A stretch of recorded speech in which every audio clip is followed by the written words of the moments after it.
আসসালামু আলাইকুম বন্ধুরা, চলে এলাম দ্য ক্রুডস অ্যানিমেশন মুভির পার্ট 2 নিয়ে। আশা করি গল্পটা আপনাদের অনেক ভালো লাগবে। চলুন তাহলে গল্পটা শুরু করা যাক।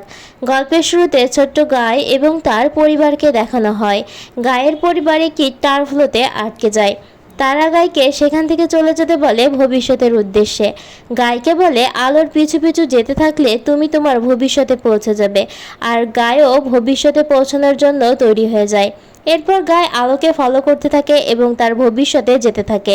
এরপর সময়টাও বেশ কেটে যায়। গায়ও তো আস্তে ধীরে বড় হতে থাকে। এরপর ইফের সাথে গায়ের দেখা হয়।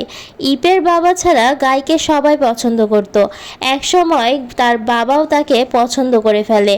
এরপর তারা সবাই মিলে সেখানে থাকতে শুরু করে এবং সারা পৃথিবী ঘুরে বেড়ায়। সেই জায়গার উদ্দেশ্যে যেতে থাকে গায়, যাকে ভবিষ্যৎ বলে মনে করে। রাস্তায় যেতে যেতে তারা একদল ভয়ঙ্কর ক্যাঙ্গারু তাদেরকে অ্যাটাক করে। তারা তাদের সাথে ফাইট করে সেখান থেকে এগিয়ে যায়। ধীরে ধীরে ইফ ও গাই একে অপরকে ভালোবেসে ফেলে। তারপর তারা মরুভূমির মতো একটা জায়গায় এসে পৌঁছায়। সেখানে কোনো প্রাণী না থাকায় সিদ্ধান্ত নেয় কিছু সময়ের জন্য তারা এখানেই থাকবে। গ্রাক সবাইকে আলাদা আলাদা দায়িত্ব দেয়। গ্র্যান এবং থাংকে বলে শোয়ার জায়গা খুঁজতে, স্যান্ডি এবং চাঙ্কিকে বলে পাহারা দিতে, ইফ আর গাইকে বলে আগুন জ্বালাতে, আর নিজে এবং উগ্গা যায় খাবার খুঁজতে। এদিকে ইফ ও গাই নিজেদের মধ্যে কথা বলতেই ব্যস্ত। কথা বলতে বলতে তারা যেন কোথায় হারিয়ে গেছে। অনেকটা সময় পার হয়ে গেলেও আগুন জ্বালানো দেখে গ্রাক তো রেগেমেগে আগুন হয়ে যায়। উগ্গা তখন বলে ইফ ও গাই আমাদের মতোই একদিন পরিবার বানাতে চায়, আর এটা আমাদের মেনে নিতে হবে। কিন্তু গ্রাক এটা মোটেও পছন্দ করে না, কারণ ইফ তাদের থেকে দূরে চলে যাবে। সে চায় সবাই একসাথে থাকুক, একসাথে বেঁচে থাকুক। রাতে সমস্ত কাজ শেষ করে তারা সবাই মিলে একসঙ্গে ঘুমোতে যায়। কিন্তু গায়ের এভাবে থাকতে একদমই ভালো লাগে না। তার প্রাইভেসি পছন্দ। তাই গাই ইফকে একা একা ডাকে তাদের ফিউচার সম্পর্কে জানতে চায়। গাই ইফের হাত ভেবে গ্রাকের হাতে কিস করে দেয়, আর গ্রাক জেগে যায়। ইফ ও গায়ের মধ্যে যা কথা হচ্ছিল গ্রাক তখন সবই শুনে ফেলে। গাই ইফের থেকে জানতে চাইছিল ফিউচারে ক্রুডস ফ্যামিলি থেকে আলাদা হয়ে তাদের নিজেদের একটা বাড়ি থাকবে, যেখানে অনেক ফুল এবং প্রজাপতি থাকবে, নিজেদের মধ্যে একটা প্রাইভেসি থাকবে। ইফ কি এই সব কিছুতে রাজি? ইফ এই প্রাইভেসি বিষয়টা নিয়ে খুবই এক্সাইটেড ছিল।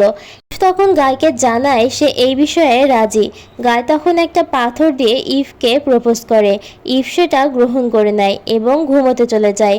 গ্রাক এই সব কিছু শুনে ফেলে খুবই আপসেট হয়ে পড়ে। তারপর সে না ঘুমিয়ে সেখান থেকে কোথাও যেন একটা চলে যায়। পরের দিন সকালে থাঙ্কের পেটের গুড়গুড় শব্দে সবার ঘুম ভেঙে যায়। স্যান্ডি এবং ডগলাস খেলছিল, কিছু একটা দেখে দুজনেই পিছিয়ে আসে। তখন সবাই গাছের ডাল এবং পাথর নিয়ে দাঁড়িয়ে থাকে অ্যাটাক করার জন্য। ঝোপের ভেতর থেকে গ্রাক বেরিয়ে আসতেই তারা অ্যাটাক করে। পরে বোঝা যায় ওটা গ্রাক ছিল। গ্রাক ওদেরকে একটা নতুন জায়গায় নিয়ে যাওয়ার কথা বলে। গ্রাক তখন একটা বিশাল বড় বাঁশের দেওয়ালের কাছে নিয়ে যায়। দেওয়ালটা দেখে প্রথমে তারা মনে করেছিল এটা হয়তো পৃথিবীর সর্বশেষ প্রান্ত, এরপরে আর কিছুই নেই।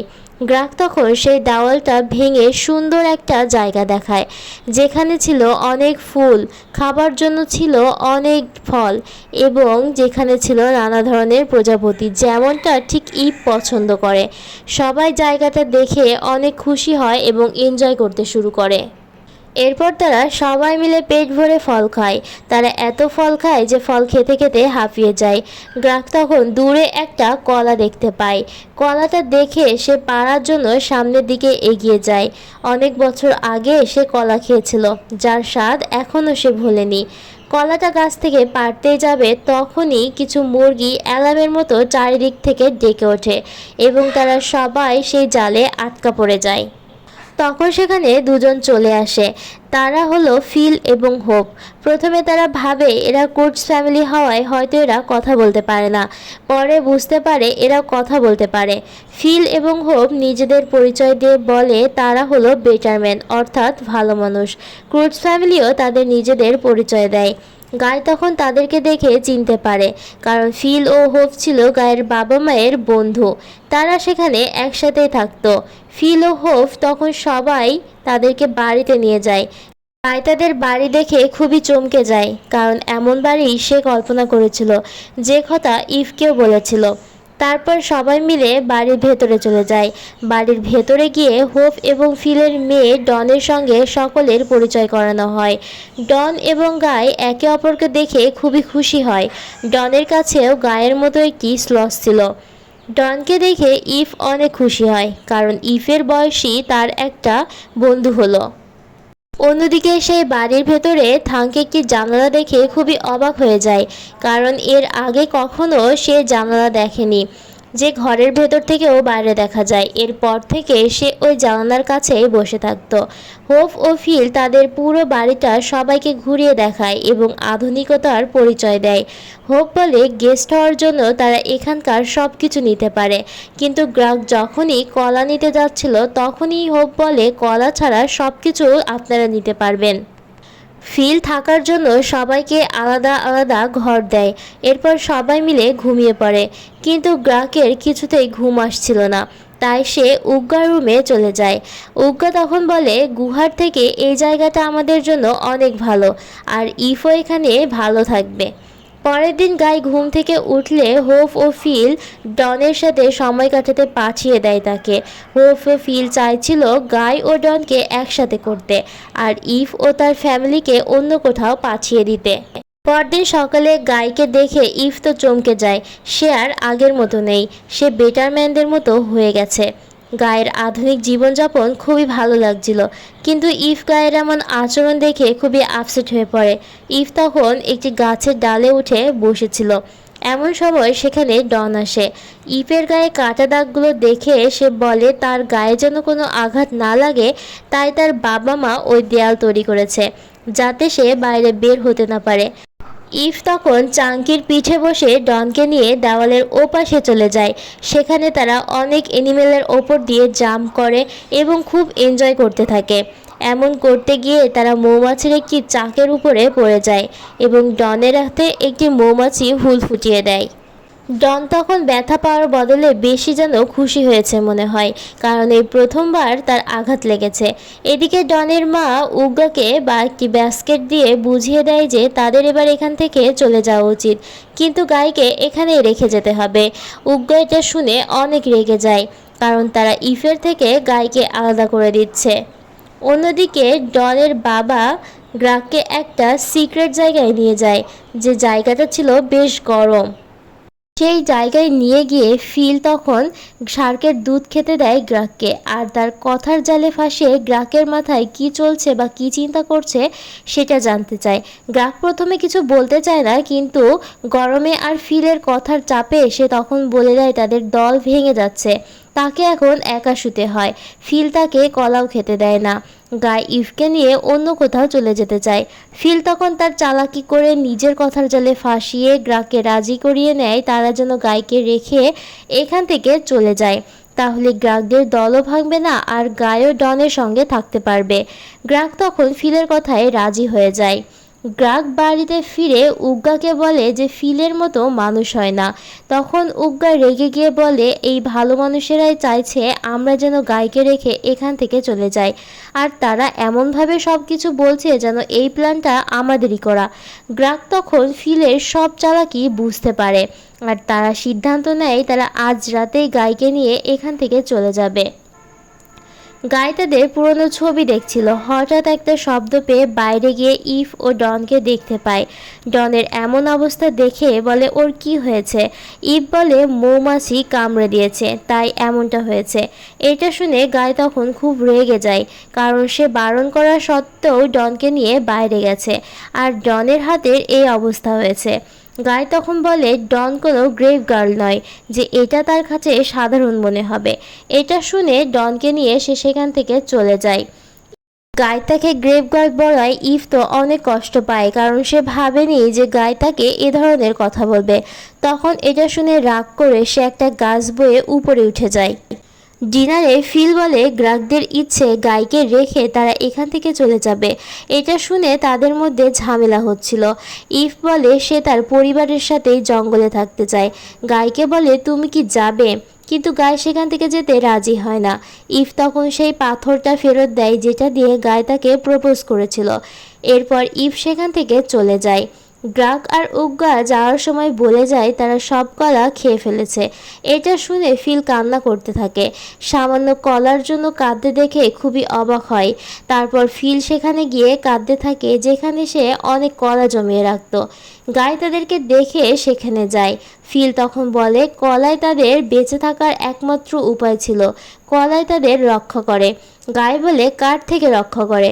ফিল বলে আমি জানি না, কিন্তু সে আসে, সে শুধু কলার জন্যই আসে প্রতিদিন রাতে। কলা ফেলেই সে চলে যায়। তাই ফিল দেওয়ালের ওপাশে কলা রেখে দিত, কিন্তু ফিল তাকে কখনো দেখেনি। তখনই সেখানে সেই অজ্ঞাত জীবটি চলে আসে। জীবটি এসে দেওয়ালটি ধাক্কা দিতে থাকে কলার জন্য। ধাক্কা দিতে দিতে দেওয়ালটি ভেঙে যায় আর সেখানে একটি পান্স মাঙ্কিকে দেখা যায়। এটা দেখে গাই ও গ্রাক তো খুবই হাসাহাসি করতে থাকে, কারণ এতদিনে এই ভেবে যে সামান্য একটা মানকিকে নিয়ে সে এতদিন ভয় পেয়ে আসছে। এটা শুনে মানকিরা খুবই রেগে যায় আর বাকি মানকিরাও সেখানে চলে আসে। সবাই মিলে সেখান থেকে পালানোর চেষ্টা করে, কিন্তু মানকিগুলো তাদেরকে সেখান থেকে ধরে নিয়ে চলে যায়। থাঙ্ক তখন সেই ঘরে জানলা দিয়ে দেখতে পারে যে সেই দেওয়ালটি ভাঙা। তারপর সবাই সেখানে গেলে বুঝতে পারে কেউ ফিল, গ্রাক এবং গাইকে সেখান থেকে তুলে নিয়ে গেছে। ইভ তখন সেখানে চলে আসে এবং গায়ের একটি স্যান্ডেল পরে থাকতে দেখে। স্যান্ডেলটা তখন স্যান্ডিকে শুকতে বলে রাস্তা বুঝতে পারার জন্য। স্যান্ডি যখন রাস্তা বুঝতে পারে তখন সবাই মিলে চাঙ্কির পিঠে উঠে সেই রাস্তার দিকে যেতে থাকে। অন্যদিকে সেই মানকিগুলো তাদের তিনজনকে গাছের গুড়ির ভেতরে আটকে নিয়ে যাচ্ছিল। অন্যদিকে ইভরা গাইদের খুঁজতে খুঁজতে একটা জায়গায় এসে পড়ে যেখানে তাদের একটা ব্রিজ পার করতে হবে, কিন্তু ব্রিজের দুপাশে ছিল বড় বড় শার্ক। শার্ক থেকে হোপ সেই রাস্তা দিয়ে যেতে রাজি হয় না। উগ্গা তখন বলে এই রাস্তা দিয়েই আমাদেরকে যেতে হবে, কারণ ওদেরকে এই রাস্তা দিয়েই নিয়ে যাওয়া হয়েছে।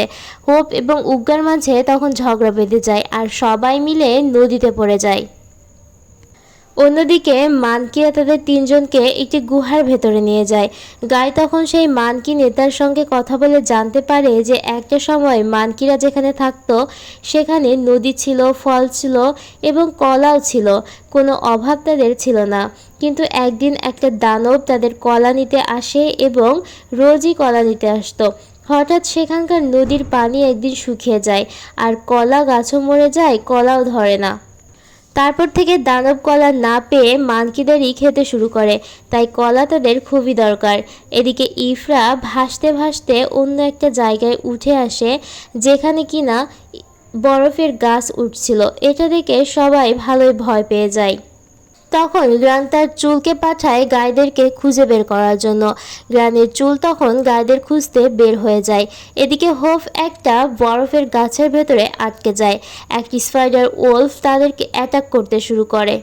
হোফকে বাঁচানোর জন্য সবাই মিলে এগিয়ে আসে। তখন ডন বুঝতে পারে এই ওলফ স্পাইডাররা তাদের রাস্তা বাঁচানোর জন্য অ্যাটাক করেছে।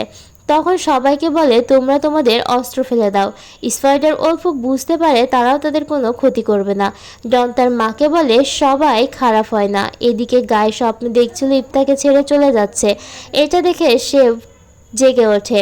গ্র্যানির চুল খুঁজে বের করে গাই কোথায় আছে। এদিকে ডনের মা ভুল বুঝতে পারে এবং উগ্গার কাছে ক্ষমা চায়। অন্যদিকে গ্রাক, ফিল এবং গাইকে দানবের কাছে বলি দেওয়ার জন্য রেডি করা হয়। তাদের প্রত্যেককে কলার রূপে দানবের কাছে দেওয়া হয়। অন্যদিকে গ্রানির চুলও চলে আসে গায়ের খোঁজ নিয়ে। তখন সে বলে গায়েরা কোথায় আছে। সবাই মিলে তখন তাদের দলের একটি নাম দেয় থান্ডার সিস্টার। তারা নিজেদের এক একটি নাম দেয় এবং ওলফের পিঠে চড়ে তাদেরকে বাঁচাতে চলে যায়। অন্যদিকে সেই মানকিরা তাদের তিনজনকে কলার ভেতরে সাজিয়ে অপেক্ষা করছিল কখন দানব আসবে। গ্রাক এবং ফিল তাদের অপরাধের জন্য একে অপরের কাছে ক্ষমা চায়। আর গায়ের তখন ইফের কথা মনে পড়ছিল, সে তখন ইফকে দেখতে চাইছিল। গ্রাক তখন বলে সে ভুল করেছে গায়ের থেকে ইফকে সরিয়ে। ইফের জন্য গাই একমাত্র তার উপযুক্ত সঙ্গী হতে পারে। ফিলও তার এই কথায় সম্মতি দেয়। তখন সেখানে দানব চলে আসে, তাদেরকে খেতেই যাচ্ছিল। তখনই সেখানে থান্ডার সিস্টারদের একটি টিম এসে হাজির হয়। এটা দেখে সবাই খুশি হয়ে যায়। দানবটি তাদের তিনজনকে ধরে মুখের ভেতরে নিয়ে নেয়। এটা দেখে গ্রানি তার চুলকে দানবের মুখের ভেতরে ঢুকিয়ে দেয় এবং দানবটি এমন একটা হাসি দেয় তারা তিনজনে আবার বেরিয়ে আসে। থান্ডার সিস্টার তখন তাদের তিনজনকে সেখান থেকে নিয়ে চলে যায়। অন্যদিকে ইভ দানবটিকে স্ট্যাব করছিল, তখন ইভকে ধরেই ফেলছিল প্রায়, তখন সেখানে গায়ে চলে আসে এবং ইভকে বাঁচিয়ে নেয়। এবার সেই দানবটি তাদের দুজনের পিছনে পড়ে যায় এবং গায়ের ফ্যামিলি তাদেরকে বাঁচানোর চেষ্টা করে। গায়ে তখন বলে এতদিন সে যে ভবিষ্যৎটি খুঁজছিল আসলে সেটা কোনো ভবিষ্যৎ বা জায়গায় নয়, সেটা একটা শুধুমাত্র কল্পনা। গায় তখন তার ভুল স্বীকার করে এবং ইভকে আবার সেই পাথরটি দেয়। ইভ তখন তার প্রপোজ আবারও গ্রহণ করে নেয়। তারপর তারা দুজনে দেখে সেই দানবটি তাদের ফ্যামিলির উপরে আক্রমণ করতে শুরু করেছে। তারপর তারা দুজন সেই পাথরটি দিয়ে আগুন জ্বালাতে থাকে। তারা যার উপরে ছিল সেটার উপরে আগুন লেগে যায় এবং সেই পাথরটা দানবের উপরে পড়ে যায়, আর দানবটিও সেখানেই পড়ে যায়। সবাই ভাবে দানবটি পড়ে মরে গিয়েছিল, কিন্তু দানবটি তখন ইভের পা ধরে ফেলে। সবাই মিলে ইভকে ধরার জন্য লাইন লাগিয়ে দেয়। ইভ তখন বলে তুমি যে আঙুলটা ধরেছো সেটা নকল আঙুল। তখন ইভ সেটা ছাড়িয়ে নেয় এবং দানবটি সেখানেই পড়ে যায়। এরপর সবাই মিলে আবার বেটারম্যানদের হাউসে ফিরে যায় এবং হোপ এবং ফিল তাদের সবাইকে ওয়েলকাম জানায়। এরপর ইভ এবং গায় আবার একসাথে হয়ে যায় এবং সবাই মিলে সেখানে থাকতে শুরু করে এবং বানরেরাও সেখানে থাকতে শুরু করে। আর হোপ আর ফিল মিলে সে দেয়ালটা ভেঙে ফেলে। এরপর সবাই মিলে একসাথে থাকে আর গল্পটিও এখানেই শেষ হয়ে। আজকের মতো গল্পটা এখানেই শেষ হচ্ছে। আল্লাহ হাফেজ।